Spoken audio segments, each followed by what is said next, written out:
Let's go to Galatians chapter 5, verse number 9. I'm going to be moving through a few texts, and follow me if you would.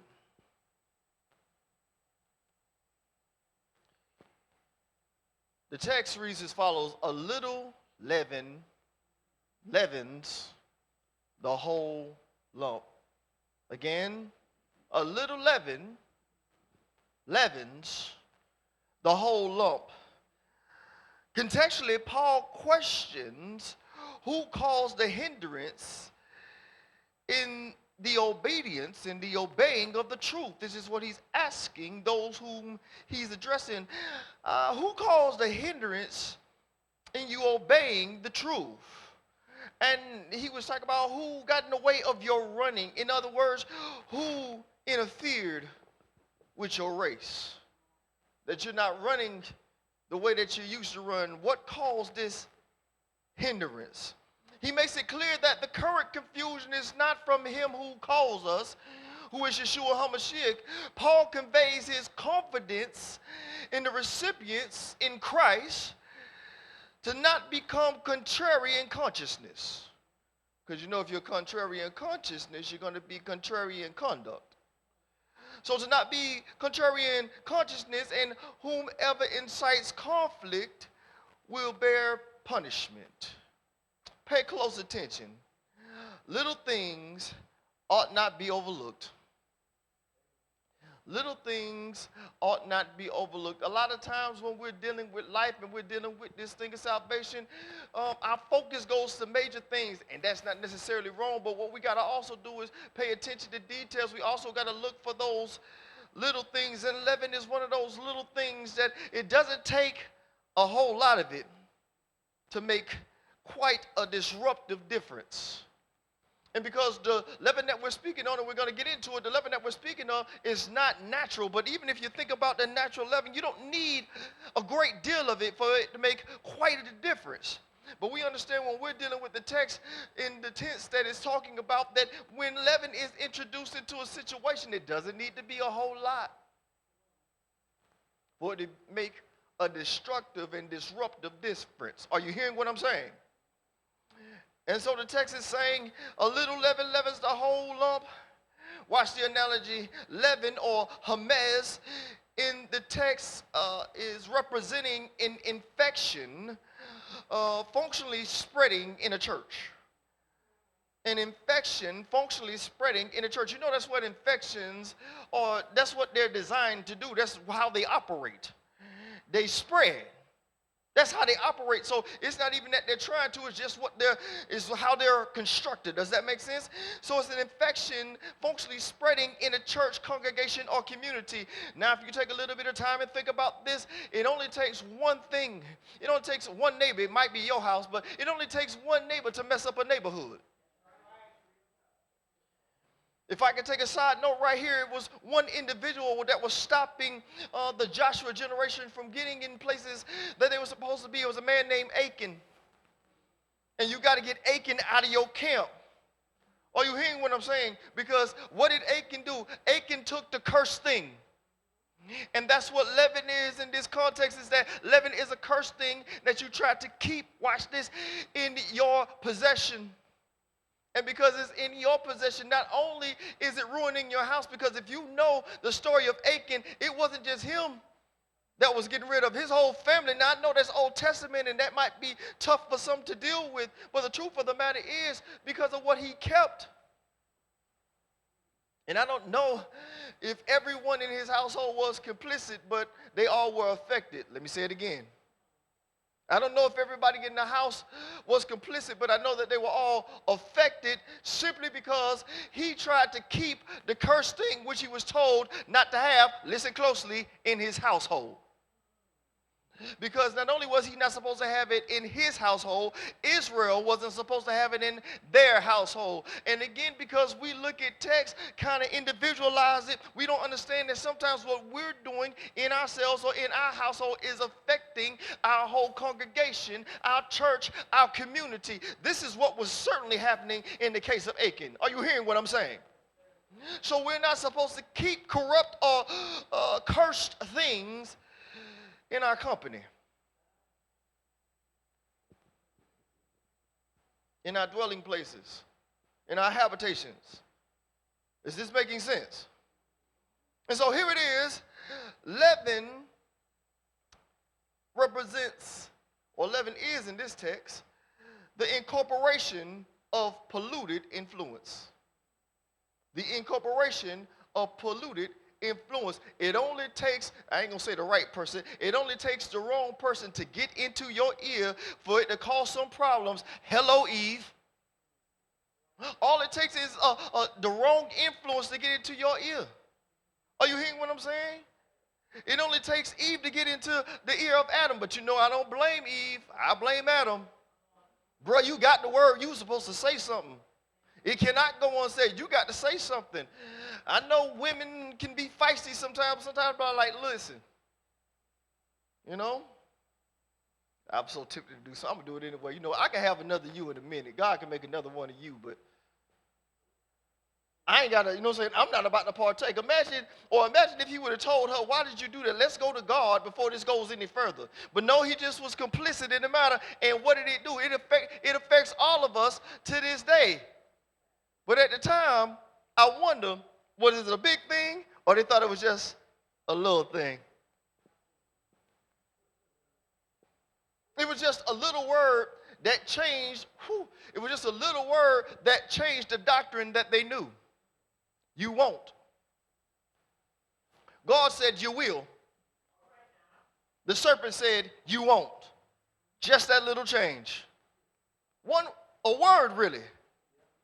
One word, 4 whole letters. A little thing.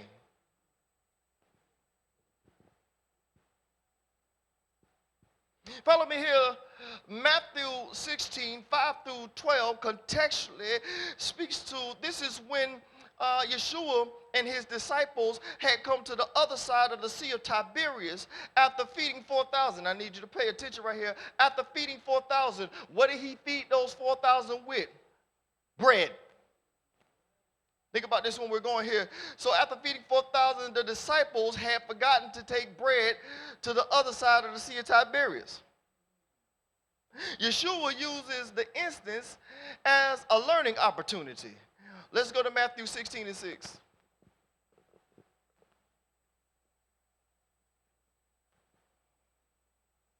Matthew 16 and 6 says this.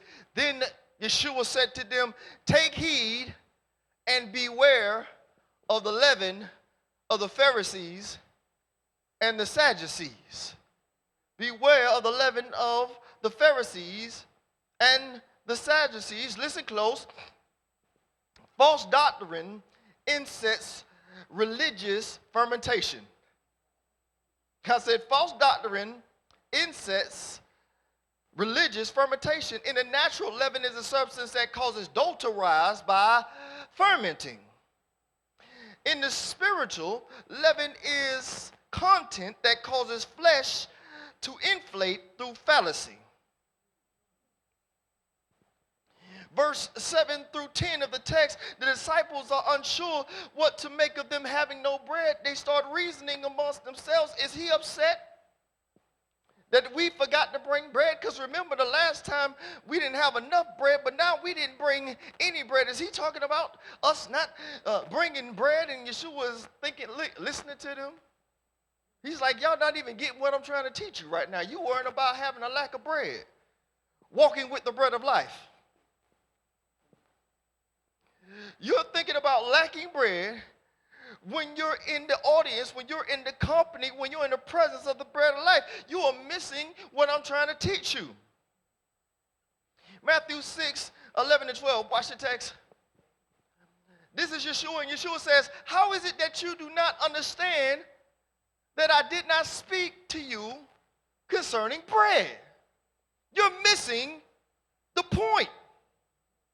But beware of the leaven of the Pharisees and the Sadducees. Yeshua knew they'd taken his instruction as an indictment. That's an issue that we still face in church. We hear instruction, Or instruction is given, but we hear indictment. Let me say that again. Instruction is given, but it is indictment that is received. Don't you understand that somebody is telling you how to do a thing, you shouldn't take it as criticism. Oh my goodness.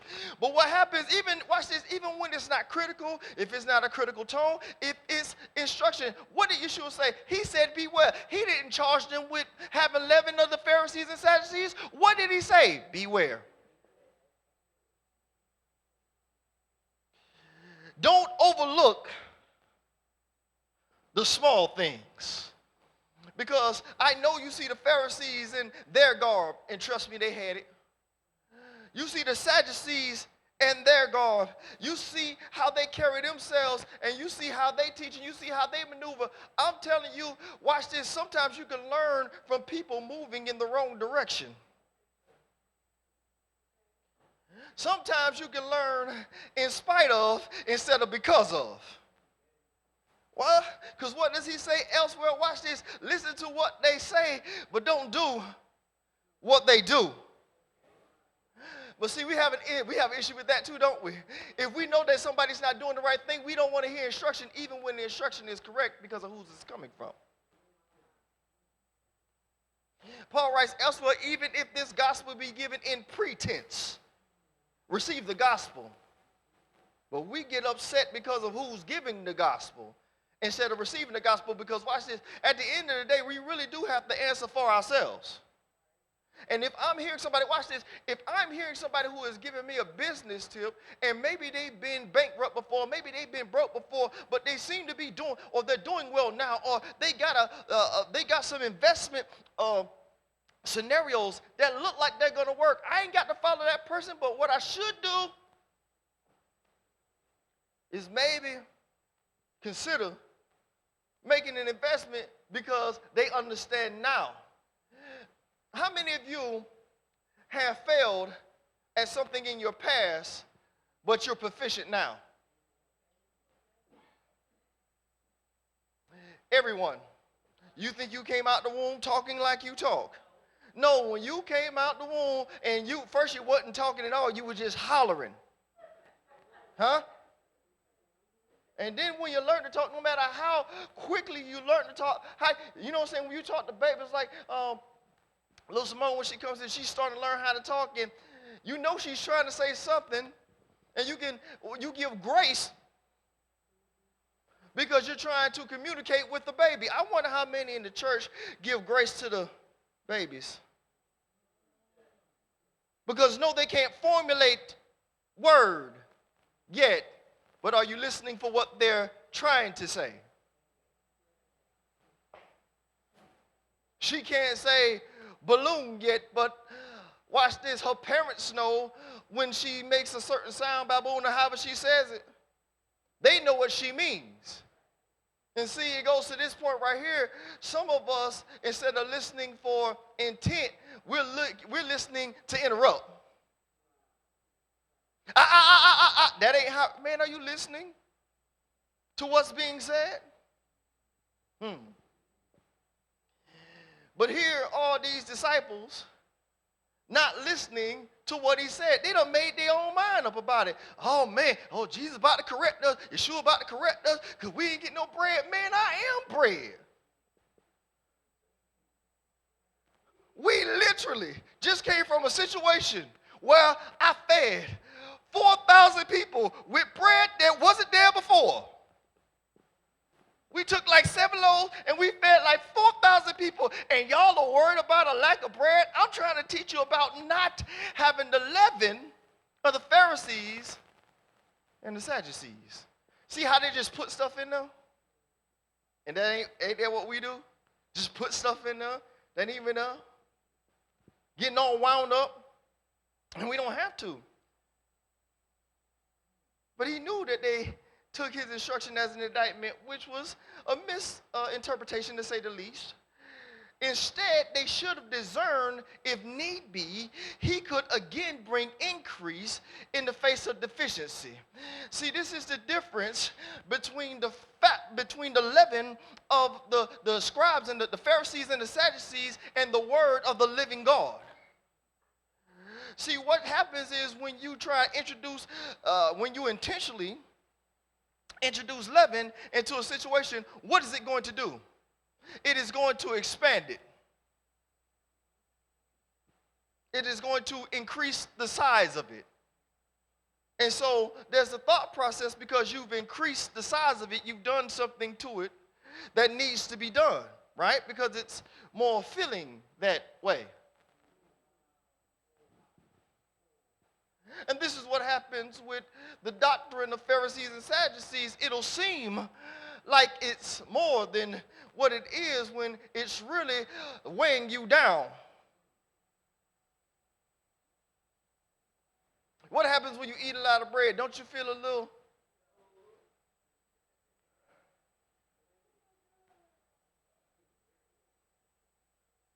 Here's the thing. There's a bread that's going to make you full, but ain't going to have you catching the itis. There's a difference. You know, there's some of that bread that you eat too much. You won't be sleeping. You just blinking slow. Are you hearing what I'm saying? Here it is in this text that leaven is the insetting of false doctrine. And as a side note, Luke 12:1, the Messiah says, beware of the leaven of the Pharisees, which is hypocrisy. Understand, hypocrisy makes claims it doesn't conform to itself. That's what hypocrisy is. It says, I'm claiming to be this and I'm claiming to be that, but my conduct shows I'm not even conforming to the claims that I make. That's a hypocrite. This is why we have to be careful. And I had to go back and think about some of the ways that I used to preach when I was first coming out, because everything was, we got to get right, not realizing that, watch this, there's a process to that. Just because you got a few things right in your life doesn't mean that you got everything right in your life. Because if we start creeping around enough, we'll find a chink in your armor. And it's not that we're trying to find that. It's just that since we know that all of us have a chink in our armor, why don't we give grace for the person that has a chink in a different area? Look, I'm not telling you, I'm not condoning it, I'm not saying that it's okay, but what I am saying is, hey, let's work on that together so that none of us have a chink in our armor, so that none of us are misstepping, so that none of us are getting interrupted in our race. Are you hearing what I'm saying? I know we all have to run our own race. It's just that maybe it's just me. I want everyone to finish. Maybe it comes from our military days when, because I was quite the runner in my day, that I would be headed up a platoon, and what would happen is sometimes they would have what we call run drops. And so what I would do is I would run back to the last person, no matter how far back they were, and I would try to motivate them to pick up their speed to catch up to the rest of the platoon. And sometimes the platoon will stop and run slow or run in a circle so that they can rejoin the platoon. The point I'm making is, it's like, okay, yeah, we all got to finish this, but let's all try and finish this.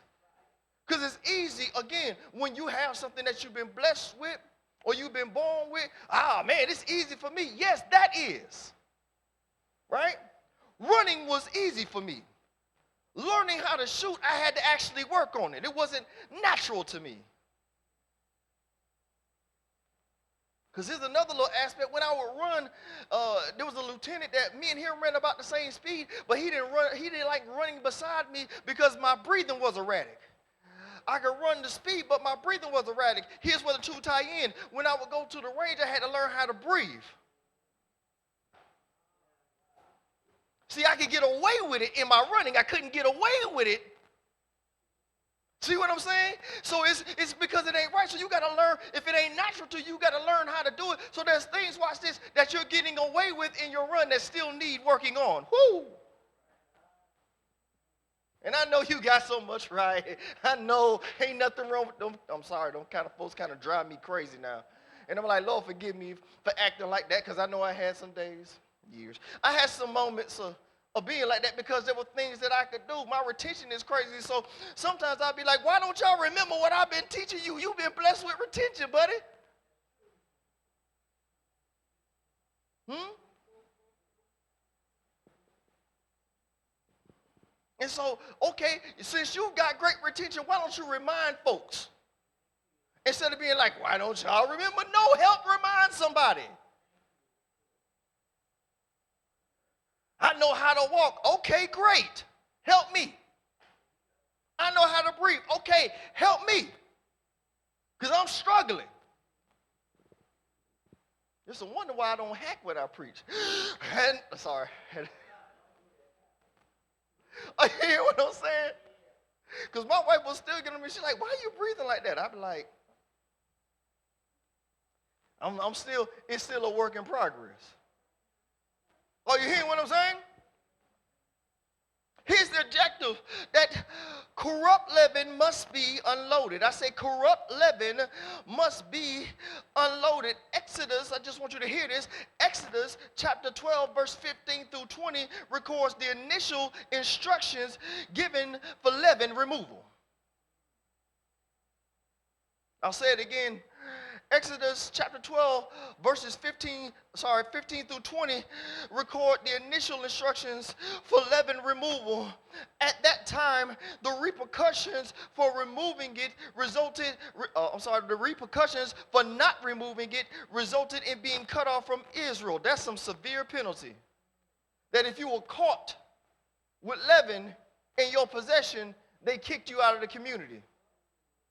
That's the text. Ain't no dancing around it. Ain't trying to make it cute. Wait till you hear what Paul says in a minute. It wasn't nothing cute about it. It was like, okay, you got leaven. Watch this. We heard the word of the Lord. Well, it's just a little bit. He said, not any. And so if we are hearing the instructions of the Most High, we're supposed to do it immediately, exactly, and sincerely how he's asked us to do it. The parameters ain't changed in how many years now? Because it's the same. So I got to do it when he says to do it, how he says to do it. If he says, I want it all removed, remove it all.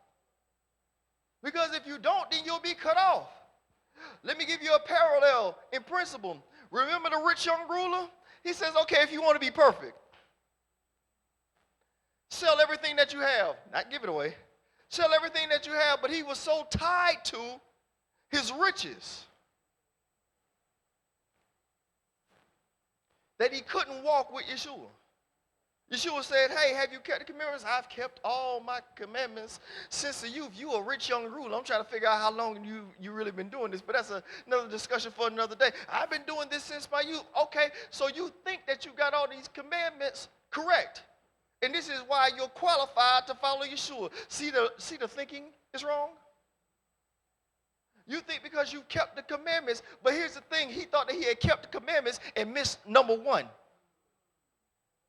To love the Lord your God with all of your heart, all of your soul, all your mind, all your with everything. So if we love him like we say we love him, if he says sell it all, it shouldn't be a thing for us.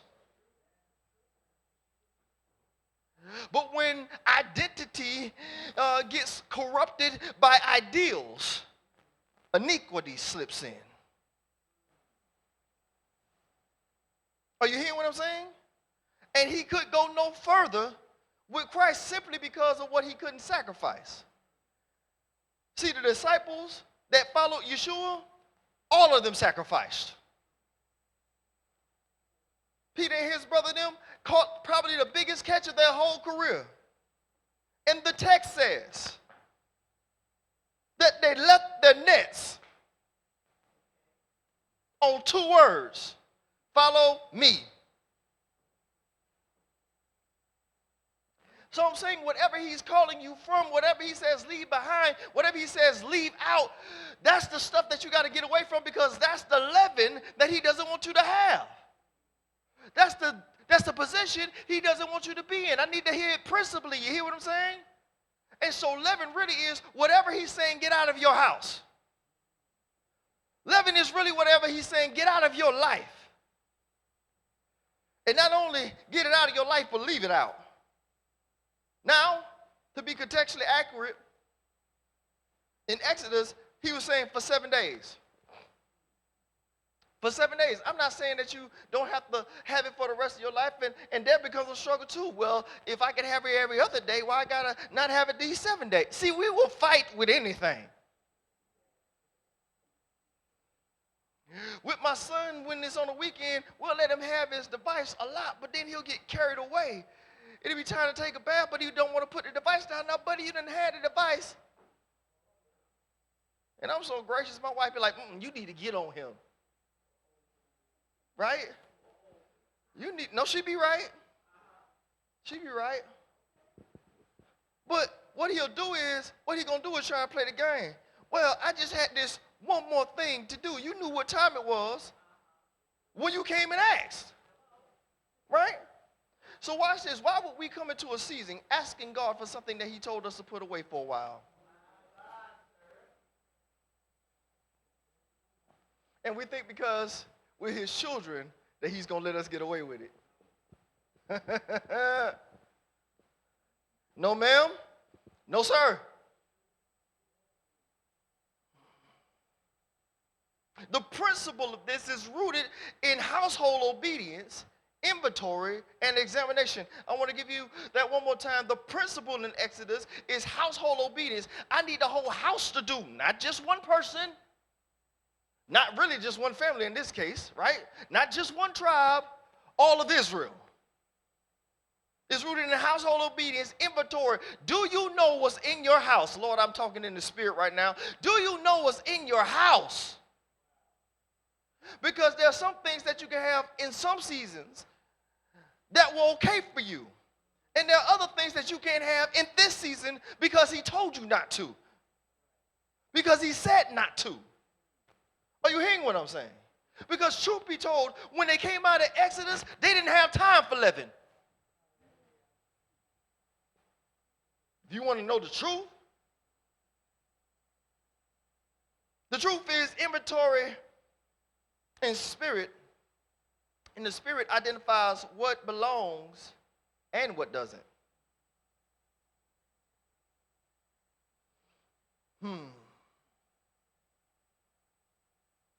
What needs recalling? What needs refreshing? What needs resetting? What needs repentance? What needs removal? That's inventory. What needs recalling? What things do I need to go back to? Anybody who studies and reads their Bible ever came upon a scripture you knew and you're familiar with, but you decide to read it anyway? And you start reading it like, hold on, I don't remember that part being in there. You remember the key text, the golden text, what they used to call it, right? The golden text, I think. You remember the key text, the golden text, but you don't remember the context.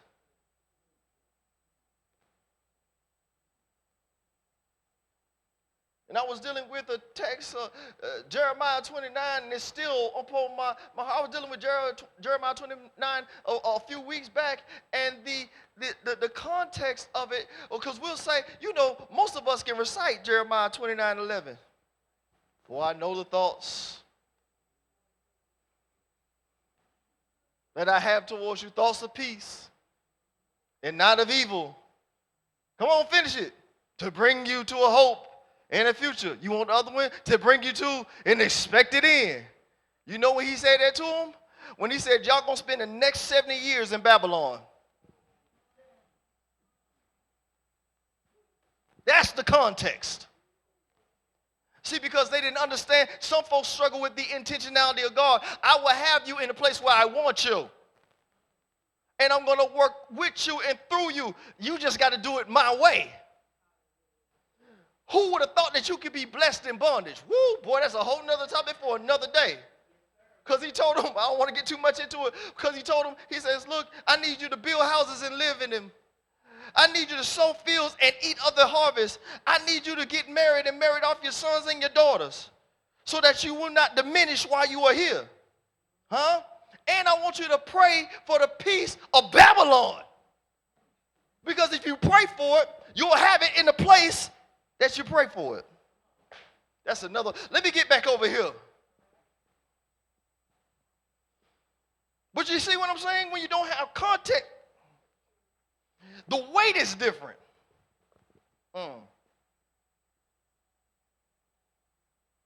Don't miss this. Exodus is unloading and outgoing. I say Exodus is unloading and is outgoing. A lot of times when we hear Exodus, we think of the outgoing, but understand before there's an outgoing, there must be an unloading. Let's go to 1 Corinthians 5, 6 through 8 real quick. Paul writes again, watch this. Your glorying is not good. This is a whole different set of people. Because we started in Galatians, did we not? Here we are in Corinthians with the same principal problem. Your glorying is not good. Do you not know that a little leaven leavens the whole lump? Therefore, purge out the old leaven, that you may be a new lump, since you truly are unleavened. For indeed, Christ, our Passover, was sacrificed for us. Therefore, let us keep the feast, not with old leaven, nor with the leaven of malice and wickedness, but with the unleavened bread of sincerity and truth. Evidently, in context here, evidently, there was an immorality issue occurring at the time of this address. Furthermore, the people were puffed up. That's the text. The people were puffed up instead of being mournful. You would think if there's a problem with immorality, we're not talking about in the community at this point. We're talking about in the congregation. And they knew it was going on. And folks was puffed up about it. Instead of being mournful, and Paul's guidance was, watch this, y'all thought Exodus was harsh. Paul's guidance was delivering such a one to Satan.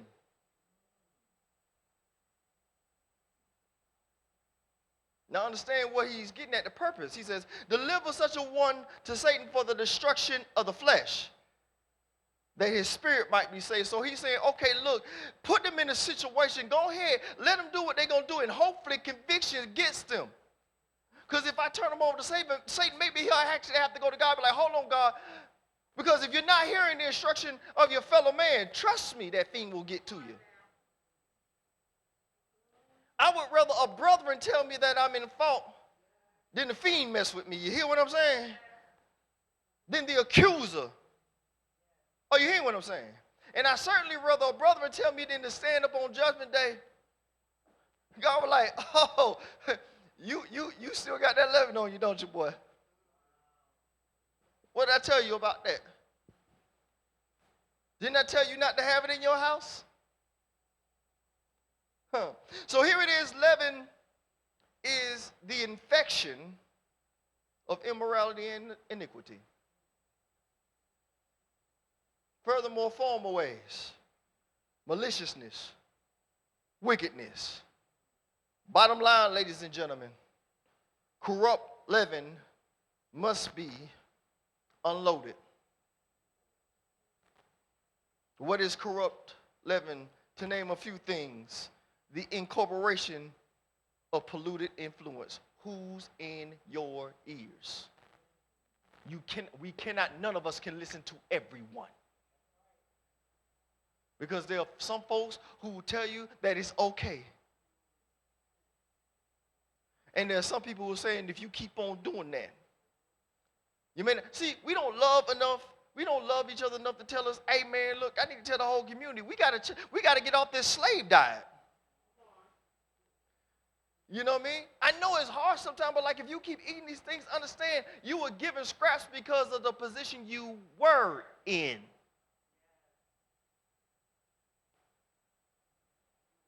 But why would you want to have the conditions of a position you're no longer presently in? I don't want the conditions from bondage if I'm living in promise. I don't want the conditions of bondage if I'm in the wilderness. And what happened when they got to the wilderness? We remember when we used to sit by the flesh pots. We remember when we used to eat leeks and onions. Really? You got manna from heaven. With these grocery prices, I wish it was raining bread. You hear what I'm?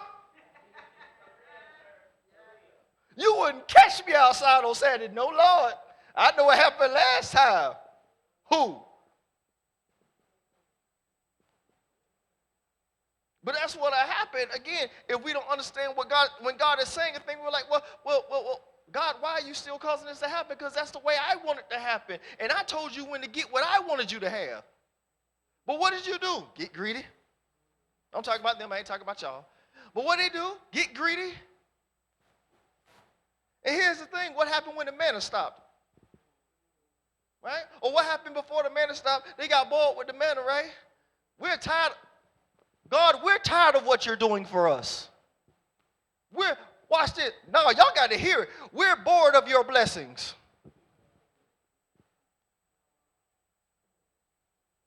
You brought us over on dry land. It'll never leave me. You brought us over on dry land. We on the other side of the Red Sea, but we parched. We thirsty. We gonna die of thirst out here. Now you think, since I made a way out of no way. You walked across a sea on dry land, and then I covered your tracks. You hear what I'm saying? I baptized you and drowned your enemies. But now you think I'm going to let you die of thirst? Are you serious? You think that I'm talking about a lack of bread? I am the bread of life. I am the living water. How could you possibly hunger or thirst? I ain't never seen the righteous beg for bread. But I have seen the greedy. I have seen the ungrateful. Ungrateful. I think that's the right way to say it. But corrupt leaven must be unloaded. The incorporation of polluted influence, the insetting of false doctrine. We cannot be blown away by every false wind.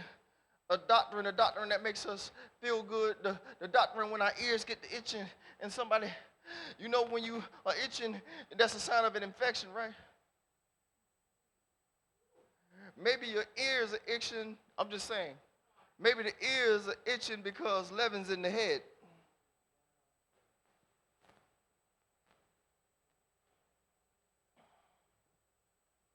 And if leaven's in the head of the household, you think it's going to stay there? No, it's going to spread to the heart.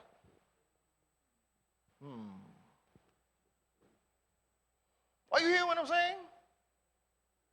Now, again, leaven in and of itself isn't sin, not the natural ingredient. It isn't. But if God says, move it, and you don't move it, guess what it just became? Because a lot of things that God is telling us to remove, we don't see it as sin. Because sometimes God will tell you to remove people out your life. You be like, well, that person, I didn't say that person was sinful. I said you need to leave them alone. We think that everybody we walk away from, that walks away from us is their fault. Right? No, sometimes they got to leave you. Watch this, because that's what God is telling them to do. Don't take it personal. Are you hearing what I'm saying? And sometimes you really got to sit with, you have to be okay with seasonal folk. You just do. I think I made this analogy before. If you get hired by a company around the holiday season, you already should know that you're probably a seasonal employee.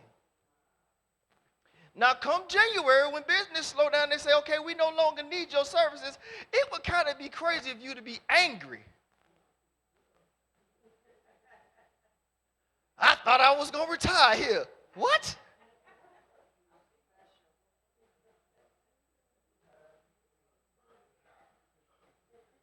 Now, let's look at this way. I said don't have leaven for 7 days. Here you are.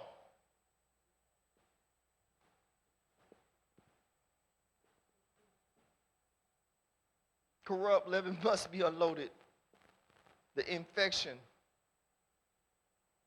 of immorality and iniquity. It should not exist amongst us. It just should not. We can't be okay with it. Does that make sense? We do not condemn, ladies and gentlemen, and we will not condone. And we were absolutely correct. Do you understand what I'm saying? You ain't sending nobody to hell or heaven.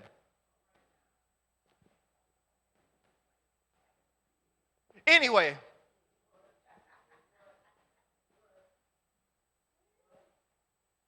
John saw New Jerusalem. I don't know why we don't read all the way through Revelation. Anyway, let me go back over here. I know the doctrine that inflates our ego to make us feel like our loved ones are watching over us. The dead know not what the living do. Read the whole text. I know it makes you feel good. You know what it is puffing you up with? It is puffing you up with false doctrine. That's what it is. It's heresy. Nobody like to say it. Let me come back over here to the text. And just because a word puffs you up, you think you might want to simmer down.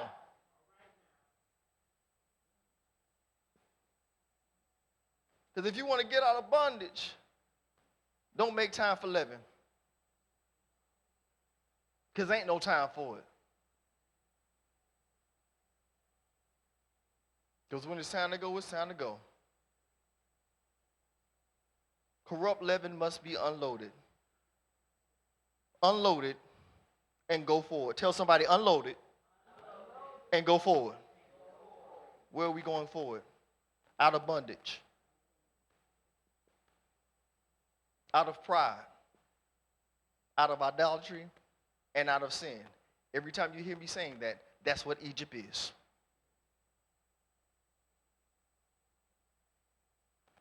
That's what it is the territory, it is the dominion of bondage.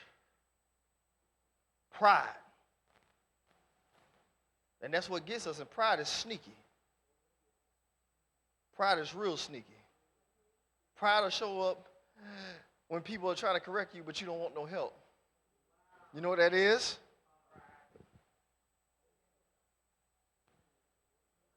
Leaven.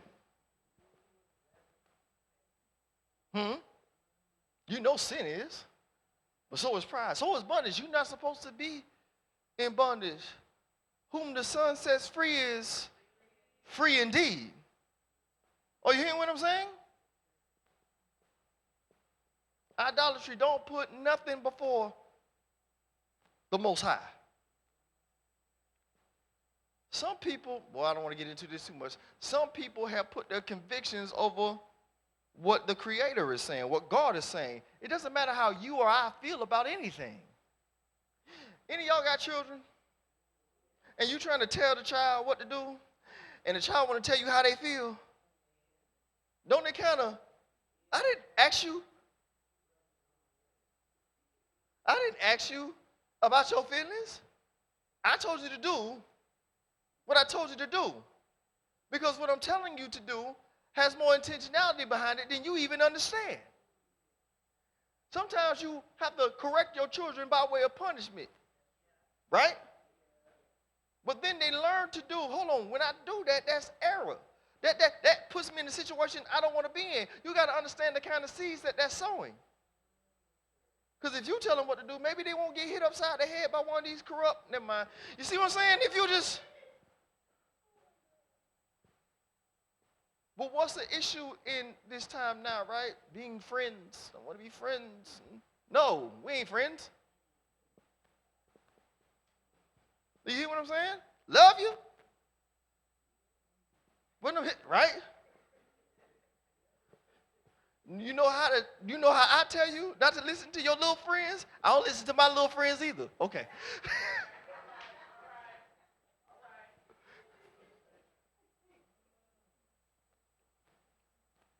Let me give you your message entitlement. Living unloaded. This is the posture that Yah is calling us into.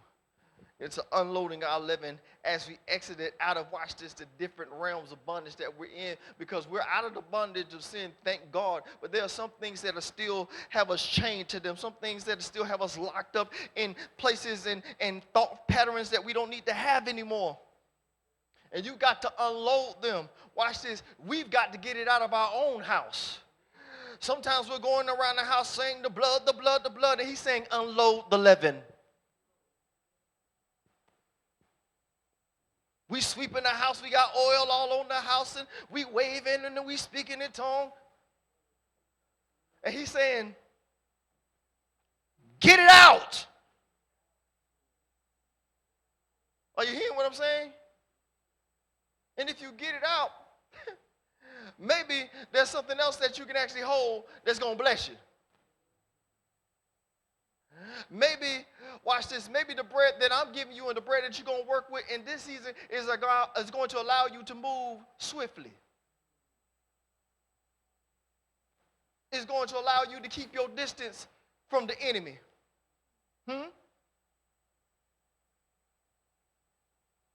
We got to unload this leaven. And here's the thing, it doesn't stop after this season. It doesn't stop after these 7 days. You can remove all the natural leaven out your house you want to. If you don't move the leaven out of this house, that's where the issue is. Because Exodus was a shadow.